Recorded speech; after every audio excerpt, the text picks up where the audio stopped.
Makakasama ho natin si dating Representative Mike Defensor, dati pong kinatawan ng Anak Kalusugan na party list, para mabigyan pa po tayo ng mas malawak na perspektibo. Kaugnay pa rin po dito sa papel ng 18 mga sundalo. Pero ang apela ho ng Armed Forces of the Philippines ay tawagin na muna sila bilang 18 mga testigo o mga 18 witnesses. Magandang araw ho sa inyo and thank you so much for joining us, Representative Defensor Sir, si Bombo Genesis at Bombo Jai ho ito. Thank you for joining us sa Bombo Radio Philippines sa Bombo Network News. Unahin ko pong itanong ko sa inyo, Representative, kung ano po ang napag-usapan ho ng grupo ho ninyo, including yung 18 mga sundalo, about dito sa nalalapit na pagdinig din sa Lunes, June 18, dahil sabi ho ng kampo or ng block ng Gatchalian ay ipapatawag din daw ho kayo. So, dadalo ho ba kayo sa naturang pagdinig, sir? Yes, ang gulo ngayon meron tayong Erwin Tulfo-led, meron tayong actually kay Pia Cayetano, but subcommittee of Senator Dante Marcoleta. Sa ngayon, ang naisa na namin humingi ng guidance kay Senate President Alan Peter Cayetano dahil siya naman talaga ang hanggang sa ngayon ang Senate President ng ating Senado. Kaya kailangan naming malaman ano ba yung guidance nila dito dahil hindi naman kaming takot humarap kung ano man yung hearing. Ang katunayan, ang tagal na nga naming nagsalita ang mga 18 Marines, no? Hindi naman ako, kundi sila Attorney Levy Baligod at ang 18 Marines. Pero ngayon lang nila binibigyan ng pagkakataon para humarap at makapagsalita itong ating mga kasundaluhan at kung ano yung nalalaman nila tungkol dito sa pagdadala ng pera, ukol dito sa korupsyon, na ito naman din ay mga tauhan dati ni Saldico. Kaya importante sa amin malaman namin ang guidance ng Senate President Alan Peter Cayetano kung ano ba to. Mahirap kasi mapagitna dun sa kaguluhan sa Senado sa ngayon. Pero yun nga, malinaw naman din kahit anong nag-uusap sila na batay ito sa saligang batas at sinasabi naman nila na in fact si Senator Sherwin Gatchalian ay acting Senate President. But you still have an elected Senate President in the person of Alan Cayetano. Mm, mm.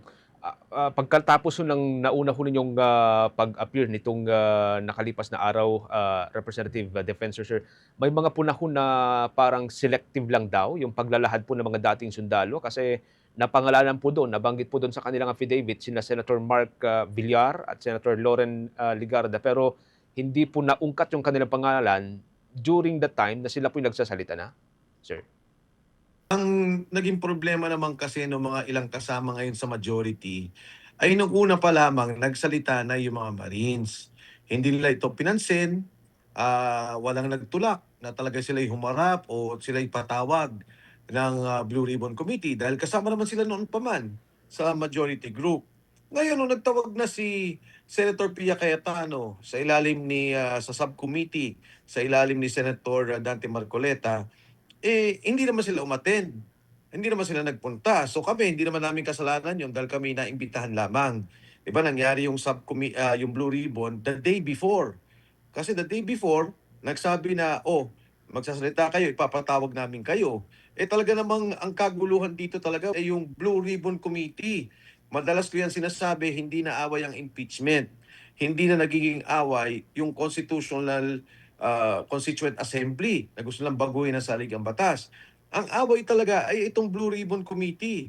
Noon pa man, ayaw nila, parang pinatahimik to, ilang buwan na, pero siyempre ang tao, humihingi pa rin at naghahangad pa rin kung ano ba talaga ang katotohanan. Nais silang malaman, ano ba ang katotohanan sa naging nakawan. Eto, may mga nagsasalita, alam nila yung pangyayari. Pag hindi ka ngayon umattend at pagkatapos hindi ka nagtanong at ang natanong lang ay mga ibang tao, bakit ka naman magagalit? Katulad dun sa affidavit nila, humigit kumulang mga 30 tao ang mga nabanggit doon. Hindi naman basta-basta na matatanong mo kaagad lahat yun. No, katulad din ngayon, ako kung tatanungin mo ko sa mga bagay tungkol dito, yun lang din ang sasagutin ko. Pero hindi agenda ng 18 Marines o ni Attorney Baligod o kung sino pa man na magkaroon ng politika ang itong usapin na to. Dahil wala naman silang interes sa politika.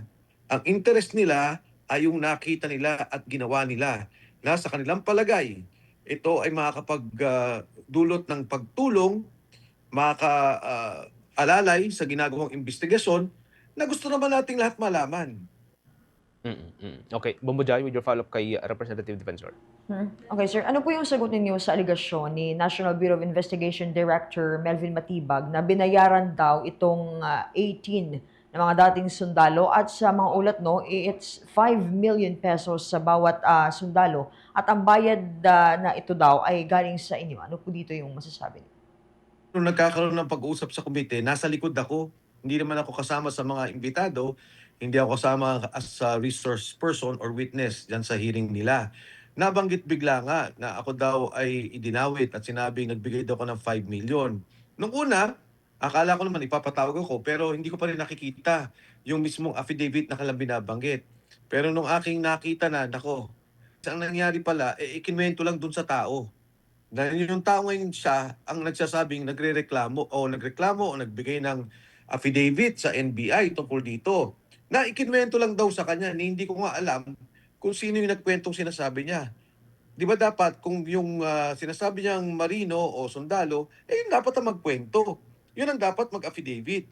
Pero kung kwento lang naman nung isang tao, hearsay yun. Walang ibig sabihin yun at hindi ko alam bakit nung NBI inuubos yung kanilang resources, inuubos yung kanilang galing, no? Yung talino ng mga kasama natin dyan sa hengsyan yan, sa mga bagay na walang ibig sabihin. Di ba dapat ang NBI, nakita nila yung 18 Marines, meron palang delivery ng pera dito. May nakawan pala dito. Dapat yung ebidensya, sinusundan nila. Yun ang importante sa taong bayan eh. Ano ba yung mga dokumento dun sa budget na sinasabi, dito may kontrata sa flood control. Sino ang contractor? Paano yung delivery ng pera? Doon dapat ginagamit ang ahensya ng NBI at makakatulong sila dyan. Katulad noon ang nagawa nila doon kay Janet Napoles na ginamit na investigative body ang National Bureau of Investigation. Kasi nung sinabi ni Alan Peter Cayetano Marites, natatawa din ako, no? Pero hindi ko pa rin alam. Pero ngayon, naniniwala na talaga ako, tama siya. Marites na Marites yung lumalabas dun sa kwento. Pangalawa, nagsalita yung mga sundalo. Narinig naman nating lahat paano yung buhay nila ngayon, ano ba yung sitwasyon nila sa ngayon. Talagang nakita niyo naman, naiyak pa yung isa, sabi niya, kung may pera lang ako, napagamot ko sana yung kapatid ko at hindi sana namatay. At doon nga, nakasarap nila ako, nag-iyakan na lahat. Talagang nakakayak yung naging enkwentro nung nagsasalita siya. So, yung bagay na yan, talagang marites. And ayon kay former Senator Antonio Trillanes, mag-file daw siya ng cases laban dito sa 18 dating sundalo. Ito na yung third count kung sakali. Ang iba pang napangalanan sa kanilang testimonya ay nagsabi ring mag-file ng cases. Ano po yung reaction niyo dito, Representative? Lumabas ako noong magsalita si Orly Gutesa. In fact, marami nagsasabi, Duterte, Duterte. Sabi ko, ang kakampi ko nung eleksyon at una ako sa lahat na nakasama ni Bongbong Marcos. For the record yan, Partido Federal, kasama niya ako noong bago pa mag-file ng candidacy. Nagkita kami ni Pangulong Bongbong Marcos. And nung magsama sila ni Inday Duterte, syempre pareho ko silang tinulungan. So, itong pagsasalita ko ay dahil sa korupsyon. Itong pagsasalita ko ay dahil sa organisado, sistematiko, na napakalawak at napakalaking korupsyon na nakita natin sa ating gobyerno, nakita natin sa ating bansa. Marami ang namatay, marami ang nalunod sa baha, may mga kabuhayan na nasira, maraming negosyo ang nasira dahil sa pagbabaha. At syempre nakita rin natin yung galawan ng pondo. Yung PhilHealth, no? Yung para sa kalusugan ng mga tao. Nakikita natin yung mga pangunahing proyekto na dapat sanang gawin, hindi nagawa. Ngayon, umuulan na naman, babaha na naman. Kaya ito lang naman yung sentimiento ko. At kung itong pagsasalita ko at galit ko dun sa nangyayaring korupsyon ay gagantihan nila ng kaso, gagantihan nila ng panggigipit, ang balik ko sa kanila ay simple lang. Ginagawa nilang martial law ang ating bansa sa ngayon. Ang may kaso na humigit 40, 40 people have cases, individuals, dahil lang sa paniniwala nila, dahil lang nagsasalita sila, dahil lang galit sila. Doon sa kaso ng korupsyon, ang prominent lang doon ata 6. Pagkatapos yung 3, nagkaroon pa ng witness protection program, naging state witness pa. So, paano mo titingnan tong bagay na to? I'm sure, no, marami tayong mga kababayan, yung mga listeners ninyo, mga nanonood sa inyo, ganyan na naman ang galit eh. Nagkataon lang, kami yung nagsasalita. Nagkataon siguro dahil dati akong naging kabinete, dati akong kongresista, na pag nagsalita ako, nakikinig yung mga tao, at syempre, nag-oorganisa, nagkakaroon ng pagkakaisa. Okay, Mujen. Last part na lang sa akin, Representative Defensor Sir, nabanggit ninyo yung pangalan ni Orly Gutesa kanina. Sa pagkakaalam ho ninyo, ano na pong mga development sa kanya, sir?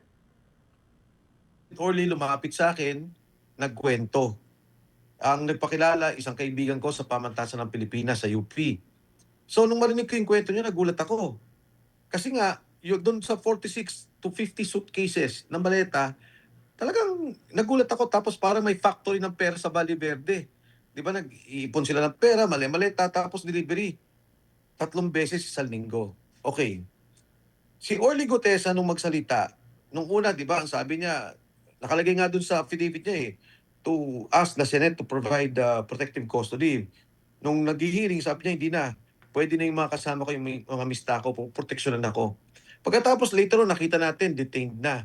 Hindi ko na makita, hindi ko na makausap. So, ba't hindi sasama yung loob mo? Itong sundalong to, nagsalita lang, akala niya ay matutuwa ang gobyerno na meron siya may tutulong doon sa investigasyon, doon sa nakuha ng pondo. Yung pala, yung mismong gobyerno ang gigipit sa kanya. So doon, nagalit talaga ako. Doon talaga, para akong, meron din akong personal na galit dahil nga ako yung nagpakilala at nakipag-usap, no, kasama Senator Marcoleta, kinausap siya na magsalita. Matagal, wala akong naririnig, umabot pa nga na may isang group chat, yung mga sundalo na binalikan ako, sabi, sir, pinatay na daw si Orly Gutesa. So, sabi ko, sana wag naman at hanggat kaya nating mag-reach out. Hindi ko kailangan malaman kung nasaan siya. Pero awa naman ng Diyos, nagpadala ng mensahe about a week ago. 2 weeks ago ata. Ang pinapasabi is, maayos naman siya. Okay, sige. From time to time, Representative Defensor Sir, muli kaming makikipag-ugnayan ho sa inyo, no, para sa mga development dito sa 18 mga testigo na kasama ho nyo. Again, maraming salamat. Thank you so much for joining us sa Bombo Radio Philippines, sa Bombo Network News. Ingat ho kayo. Ang dati pong nagsilbing kinatawan ng Anak Kalusugan Party List Representative si Representative Mike Defensor, mga kabombo. For the most trusted source of news and information, visit our website at www.bomboradio.com. Follow us on Bombo Radio mobile app, Facebook, YouTube, TikTok, and X, formerly Twitter. Like, share, and stay connected. Anytime, anywhere.